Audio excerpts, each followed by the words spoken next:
प्रिय विद्यार्थियों नमस्कार। आज हम बीएससी पार्ट थर्ड का जो पेपर फर्स्ट है, पेपर फर्स्ट जिसका नाम है इकोलॉजी एंड प्लांट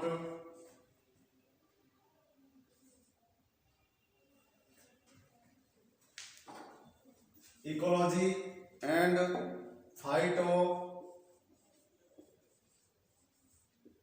जियोग्राफी,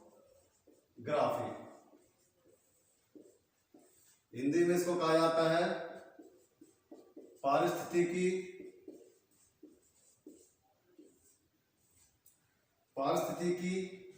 एवं पादप भूगोल।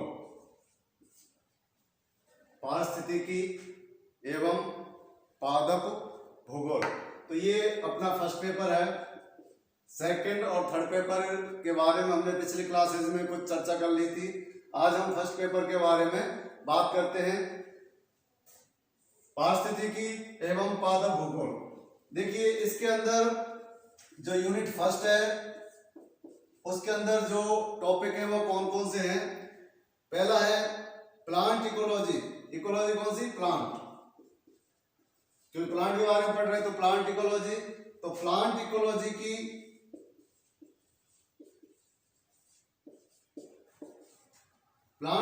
की क्या है?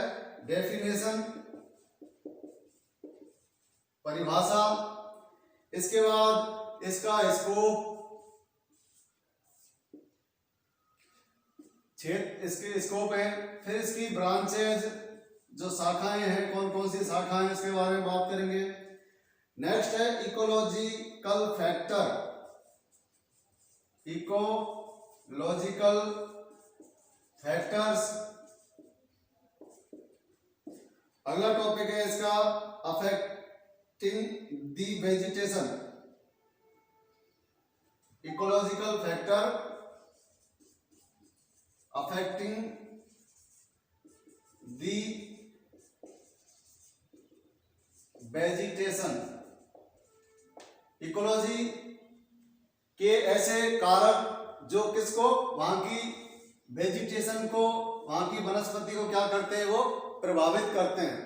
नेक्स्ट हम बात करेंगे इकोसिस्टम की स्ट्रक्चर की, पारिस्थितिकी की जो तंत्र है उसकी संरचना के बारे में बात करेंगे। और इसके बाद हम बात करेंगे इकोलॉजी के इको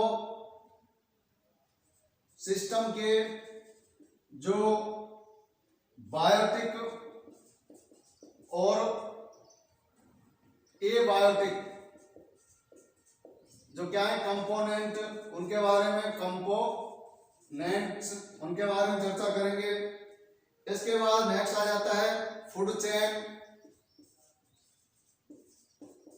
चेन, जो आपने छोटी क्लासेस में पढ़ा है, और फूड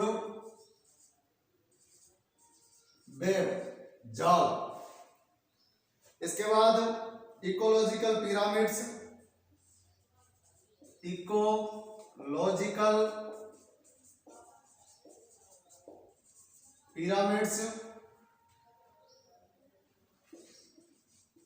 एनर्जी फ्लो मॉडल, यानी एनर्जी फ्लो, पारिस्थितिकी के अंदर जो ऊर्जा का प्रवाह है वो कैसे होता है, इससे संबंधित कुछ मॉडल्स हैं, उनके बारे में चर्चा करेंगे। और इसके अंदर लास्ट टॉपिक है, उसका नाम है बायो जियोकेमिकल साइकिल्स। कुछ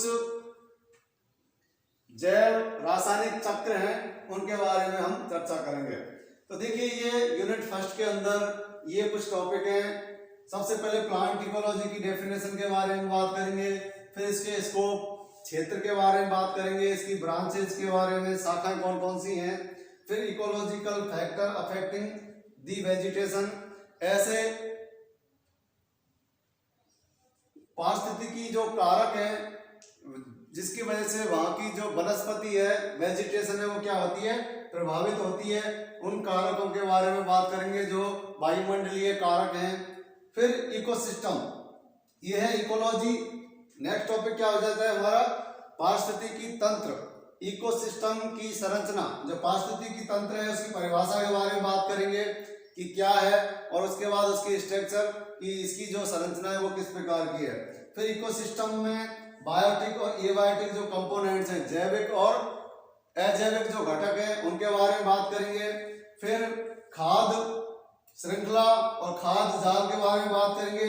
फिर पारिस्थितिकी के अंदर कुछ इकोलॉजिकल पिरामिड्स हैं, उनके बारे में चर्चा करेंगे। एनर्जी फ्लो, पारिस्थितिकी के अंदर जो एनर्जी फ्लो है, प्रवाह है ऊर्जा का, वो किस प्रकार से होता है, ये टॉपिक है। और लास्ट में आ जाएंगे जैव भू रासायनिक चक्र या जैव रासायनिक चक्र, इनके बारे में चर्चा करेंगे।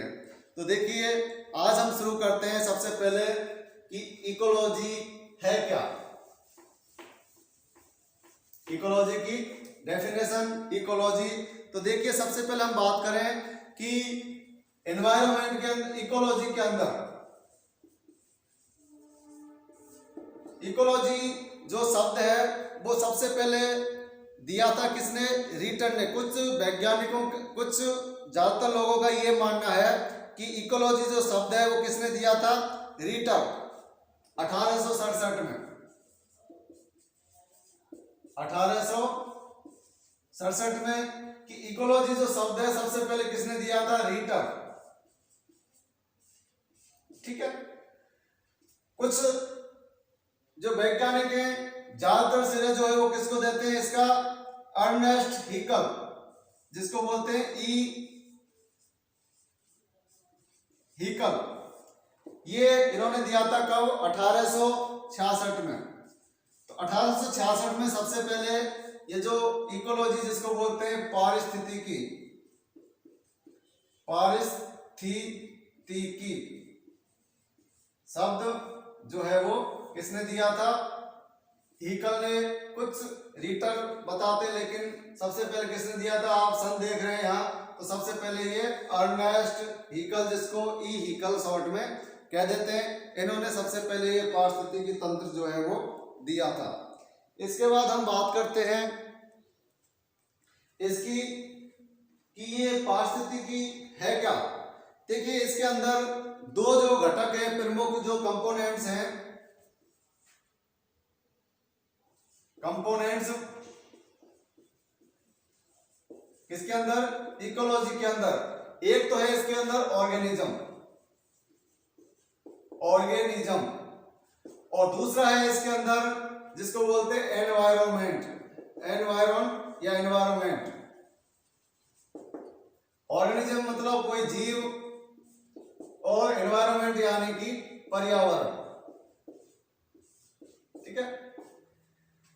तो ये है इकोलॉजी कि इकोलॉजी के अंदर दो घटक होते हैं, कंपोनेंट्स होते हैं दो, एक तो है ऑर्गेनिज्म और दूसरा है पर्यावरण। यानी कि इकोलॉजी है क्या, इकोलॉजी की यदि हम डेफिनेशन की बात करें तो हम बात करेंगे कि पर्यावरण तथा उसमें रहने वाले जो जीव हैं, ऑर्गेनिज्म हैं, उनके बीच जो पारस्परिक संबंध है, आपस में जो संबंध है, इंटर रिलेशन जिसको हम कहते हैं, उसको हम बोलते हैं क्या, इकोलॉजी। ठीक है। तो ये सबसे पहले हम बात करें इकोलॉजी। अब हम बात करें कि इकोलॉजी जो शब्द है वो ग्रीक वर्ड है जिनका नाम है, एक का तो नाम है आइकोस और दूसरे का नाम है लोगस। इन दो शब्दों से बना है इकोलॉजी। आइकोस का मतलब है आवास या हैबिट, और लोगस का मतलब है स्टडी। तो क्या हो गया इकोलॉजी, यानी कि आवास का अध्ययन करना। आवास का अध्ययन करने का मतलब है कि कोई ऑर्गेनिज्म, जैसा कि इस डेफिनेशन से हमें पता चल रहा है कि किसी भी स्थान पर कोई जीव या कोई जंतु है और वहां का जो आसपास का जो वातावरण है, उन दोनों जीव के बीच और वहां के एनवायरनमेंट के बीच में उनका अध्ययन करना कि उनके बीच में क्या संबंध है, स्टडी करना, वहाँ के जंतुओं के आवास, उनके आसपास के वातावरण का अध्ययन करना क्या कहलाता है? इकोलॉजी कहलाता है। तो आज ये हमने इकोलॉजी की जो है डेफिनेशन की है, आगे इसके स्कोप, इसकी ब्रांचेज और इकोलॉजी फैक्टर्स जो प्रभावित करते हैं वेजिटेशंस को, और भी बहुत सारे जो पॉइंट हैं इस यूनिट में आगे की क्लास में चर्चा करेंगे। आज के लिए इतना ही। नमस्कार।